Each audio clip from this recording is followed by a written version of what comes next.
ಉತ್ತರಾಖಂಡಲ್ಲಿ sir, ಉತ್ತರಾಖಂಡಲ್ಲಿ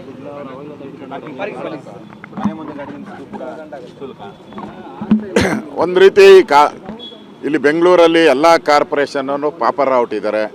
7 corporation ಇದೆ. 7 corporation pauper ಅಂತ board ಹಾಕೊಂಬಿಟ್ಟಿದೆ.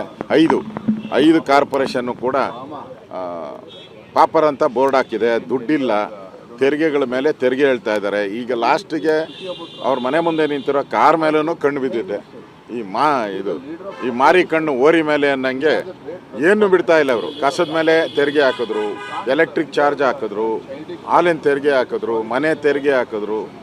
ಈಗ ಕೊನೆಗೆ ಅವ್ರಿಗೆ ಸಿಕ್ಕಿರೋದು ಮನೆ ಮುಂದೆ ನಿಂತಿರೋ ಕಾರುಗಳು, ಅದನ್ನು ತೆರಿಗೆಯಲ್ಲಿ ಹಾಕ್ತಾ ಇದ್ದಾರೆ. ಈ ಸರ್ಕಾರ ಪಾಪರ್ ಆಗಿರೋದಕ್ಕೆ ಇದು ಸ್ಪಷ್ಟವಾದಂಥ ಒಂದು ನಿದರ್ಶನ. ಪಾಪರ್ ಸರ್ಕಾರ ಅಂತ ಘೋಷಣೆ ಮಾಡಿಬಿಡಿ, ಪಾಪರ್ ಕಾರ್ಪೊರೇಷನ್ ಅಂತ ಘೋಷಣೆ ಮಾಡೋದು ಒಳ್ಳೇದು. ಸರ್, ಉತ್ತರಾಖಂಡಲ್ಲಿ ಸರ್, ಉತ್ತರಾಖಂಡಲ್ಲಿ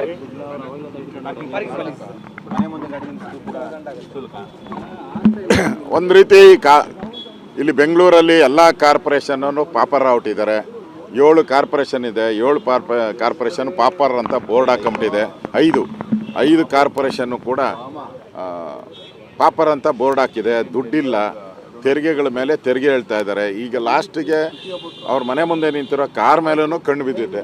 ಈ ಮಾರಿ ಕಣ್ಣು ಓರಿ ಮೇಲೆ ಅನ್ನಂಗೆ ಏನು ಬಿಡ್ತಾ ಇಲ್ಲ. ಅವರು ಕಸದ ಮೇಲೆ ತೆರಿಗೆ ಹಾಕಿದ್ರು, ಎಲೆಕ್ಟ್ರಿಕ್ ಚಾರ್ಜ್ ಹಾಕಿದ್ರು, ಹಾಲಿನ ತೆರಿಗೆ ಹಾಕಿದ್ರು, ಮನೆ ತೆರಿಗೆ ಹಾಕಿದ್ರು. ಈಗ ಕೊನೆಗೆ ಅವ್ರಿಗೆ ಸಿಕ್ಕಿರೋದು ಮನೆ ಮುಂದೆ ನಿಂತಿರೋ ಕಾರುಗಳು, ಅದನ್ನು ತೆರಿಗೆಯಲ್ಲಿ ಹಾಕ್ತಾ ಇದ್ದಾರೆ. ಈ ಸರ್ಕಾರ ಪಾಪರ್ ಆಗಿರೋದಕ್ಕೆ ಇದು ಸ್ಪಷ್ಟವಾದಂಥ ಒಂದು ನಿದರ್ಶನ. ಪಾಪರ್ ಸರ್ಕಾರ ಅಂತ ಘೋಷಣೆ ಮಾಡಿಬಿಡಿ, ಪಾಪರ್ ಕಾರ್ಪೊರೇಷನ್ ಅಂತ ಘೋಷಣೆ ಮಾಡೋದು ಒಳ್ಳೇದು. ಸರ್.